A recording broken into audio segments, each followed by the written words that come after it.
Une charge de dynamite et à peine 4 minutes pour ne pas mourir enseveli. Comme chaque jour, pour un peu d'or, ils sont des centaines à jouer les trompes-la-mort dans les entrailles de ce glacier.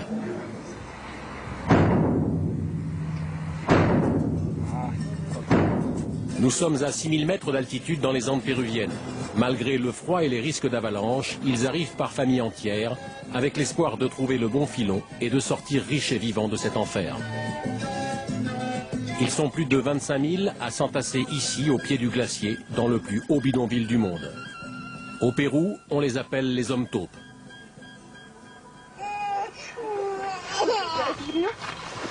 Léopoldo! Léopoldo, réveille-toi. Il est mort de fatigue. Il a travaillé toute la nuit. Jusqu'à quelle heure? Toute la nuit. Il vient juste de se coucher. Léopoldo. Léopoldo a entraîné dans l'aventure sa femme Marcelina et ses 2 enfants. Ils sont arrivés il y a 6 semaines et louent cette baraque en pierre, 1 gramme d'or par mois. Moi, j'ai toujours habité en ville, de 9 à 16 ans à Lima. Après, mes parents sont revenus vivre en ville sur les hauts plateaux. Et depuis 2 mois, on est ici. Les femmes comme Marcelina ne rentrent jamais dans la mine, ça porte malheur. Chaque jour, par contre, elles réduisent en poussière des tonnes de gravats extraites du glacier. Tous les jours, je casse des pierres pour une patronne. Elle me donne un peu d'or en échange. J'aime beaucoup l'or, ça brille. C'est beau. Un peu de poussière d'or, c'est tout ce que Marcelina recevra pour sa journée de travail. C'est tout ce qu'elle verra de l'Eldorado qu'elle avait imaginé. Léopoldo n'en a pas vu beaucoup plus. Depuis 2 mois qu'il est ici, ses rêves de fortune se sont inexorablement éloignés. La mine est vieille et surexploitée, comme lui. Ici, il n'y a pas de salaire. Tous les 25 jours de travail, j'ai le droit de travailler 1 journée pour moi. Et de temps en temps, quand on trouve un peu d'or, le patron m'en laisse un peu en récompense. 6 grammes d'or pour des tonnes de pierres charriées à bout de bras. C'est tout ce que Léopoldo a gagné depuis qu'il est arrivé ici. L'équivalent de 50 €, à peine de quoi payer son installation. À quelques dizaines de mètres dans une galerie voisine, d'autres mineurs viennent de tomber sur un bon filon. Ils ont travaillé toute la nuit pour extraire une tonne de minerai qui devrait rapporter plus d'1 kilo d'or pur à leur patron. Mais ils n'auront droit qu'à ce gros bloc noir. C'est le seul salaire que leur accorde Don Cesano, l'homme pour lequel ils s'échinent jour et nuit. Don Cesano possède l'une des plus importantes concessions minières du glacier.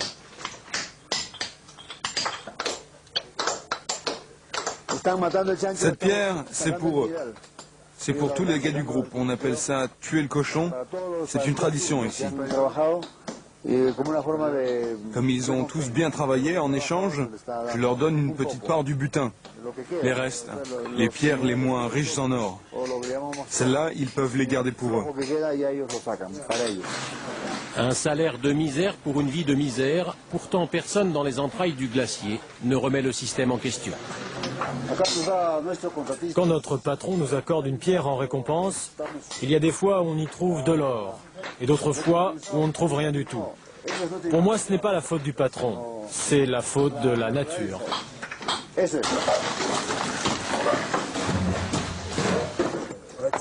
Voilà l'or.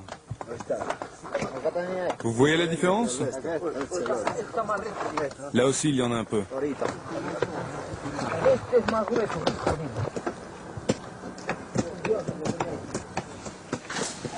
Dans l'un des boyaux qui, sur des centaines de mètres, éventre le glacier, Léopoldo, lui, continue à trimer. La survie de sa famille restée là-haut dépend d'un coup de pioche et surtout de la générosité de son patron. Il le sait et comme tous les autres mineurs, c'est sans doute ce qui lui donne la force d'endurer les souffrances de la mine.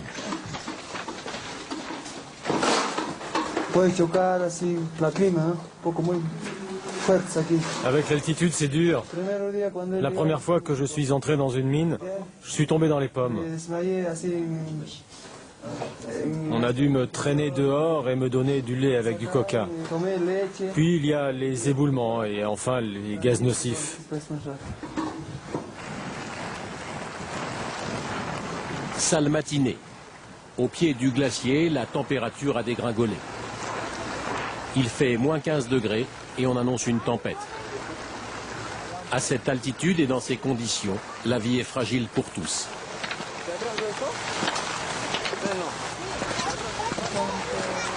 C'est dur quand ça commence à grêler comme ça.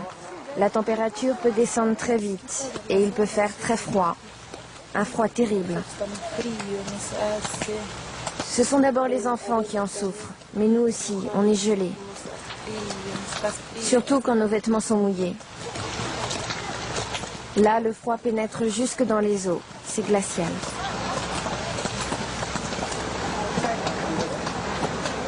Pour les hommes qui ont trouvé le bon filon, le rêve se transforme lentement en réalité.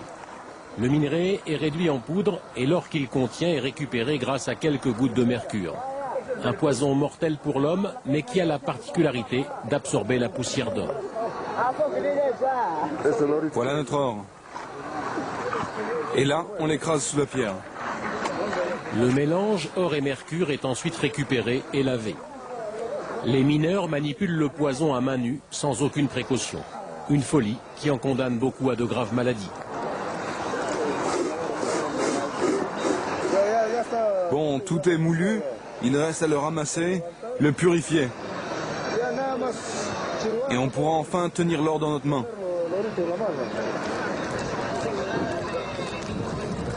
Chaque année, plus de 130 tonnes de mercure sont rejetées ainsi dans les rivières. Une catastrophe écologique, une véritable bombe à retardement pour les habitants des vallées.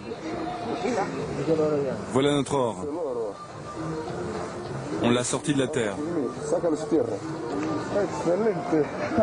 Il y a combien de grammes à votre avis? Oh, approximativement 20 grammes.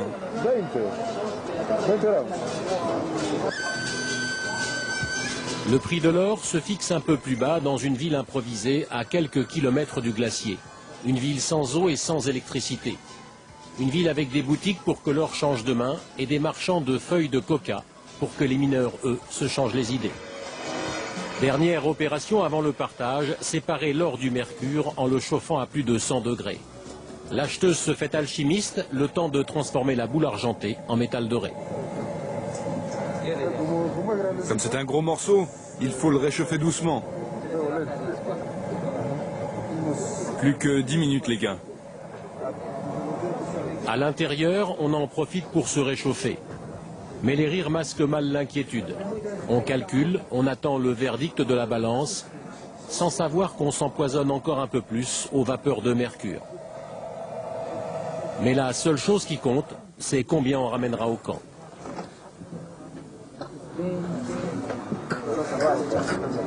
Yes.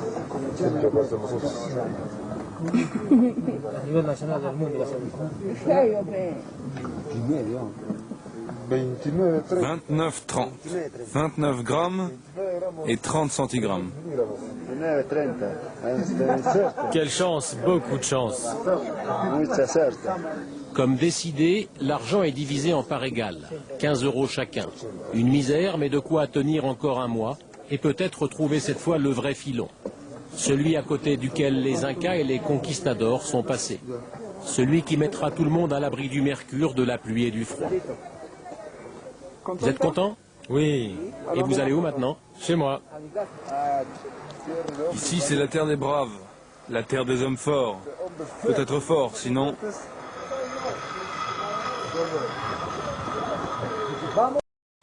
Leopoldo, lui, est décidé, il n'est définitivement pas de cette terre-là.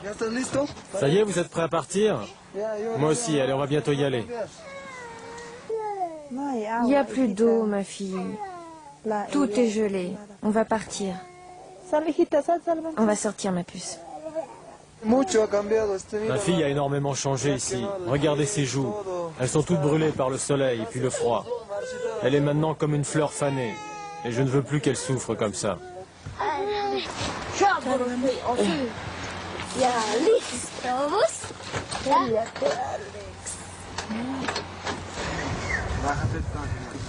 Leopoldo s'en va sans un regard pour le glacier.